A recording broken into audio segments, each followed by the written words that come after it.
a similar Swedish story. Johan Mjällby's got a book coming out, and there's a wee extract here, one of the tabloids, and it was about how he got into trouble for a Christmas night out.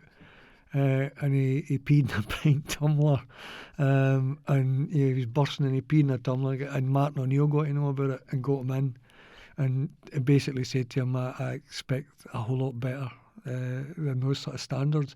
And it's quite interesting reading it. Obviously it really had a profound effect, because right? I remember Player of the Year dinner dances and all that. The behaviour of some of the players was outrageous.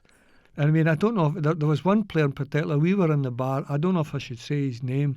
Come on. And he goes, he was talking, and he put down his pint, dropped his trousers. He had no underwear and shuffled to the toilet.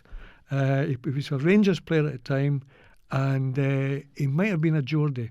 And I kind of was taken aback. And the Rangers players did not bat an eyelid, which meant he obviously did that, or that was the thing. If it is who I'm thinking it is, there's all sorts of legends. I mean, I'm not saying it's Gaza, right? I'm not saying it's... No, but so he was, is the loveliest man in the world, Paul Gascoigne. Listen, it was but mental. Absolutely. One of the many stories I think the untold ones when he went, Walter Smith went to Everton.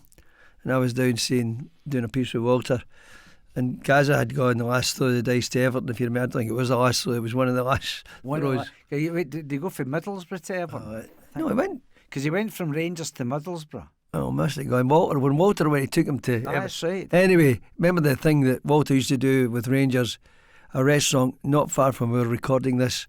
And take over for the afternoon bonding. I don't know what teams do now to bond. God knows. But Walter used to take them and get them a right good lunch and gallons of wine. And that's something he tried when he went to Everton. He tried it at Everton. He found a restaurant in the Wirral, and he could. The guy was an Everton fan. Closed it for the afternoon. He said it was a seafood restaurant, and he got all the players. Right, lads, relax. Let's talk, and a few beers, wines. And it was one of these restaurants that, I don't know if they still have these things, but where the whole, almost the size of the wall, was a tank, and it's got lobster and all that, and it's pretty cruel when you think about it, but you go and choose your lobster. So the waiter comes up, Mr. Gascoigne, what are you having? A lobster. He said, would you like to choose one? And the idea is you go up to the tank and you point to one.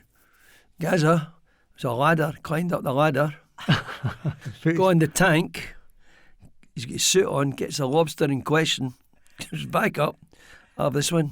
And he come out, and of course he's just dripping wet. And Walter says, the thing about it was the guy in the restaurant never blinked. He said, would you like your suit dry clean, Mr. Gascoigne? Yeah, that'd be great. And Gaza took the gear off so as he could, and sat and had his lunch bollock naked with his lobster served. And it was all, the suit came back dry cleaned and all that before the end of the afternoon. That night, what I remember that night, it was in the one in Cambridge Street, and they were all there, and the Rangers guys, they were all wearing trews. Remember they had it was like a kind of Rangers tartan. And the only guys, I think, that were embarrassed with Gaza, me, because I was like stone cold sober and shocked at this, and Brian Laudrup, who was not a kind of bevy merchant, and he was kind of standing there. Brian Laudrup is a love of very good red wine. Aye, but they're all just down in pints and all that kind of, and he was like, he's going, no, I'm okay. I'm going, another pint, no, I'm okay, because everybody wanted to buy you pints. But I always remember that being really surprised. And another night, Johnny and I were down at Turnberry.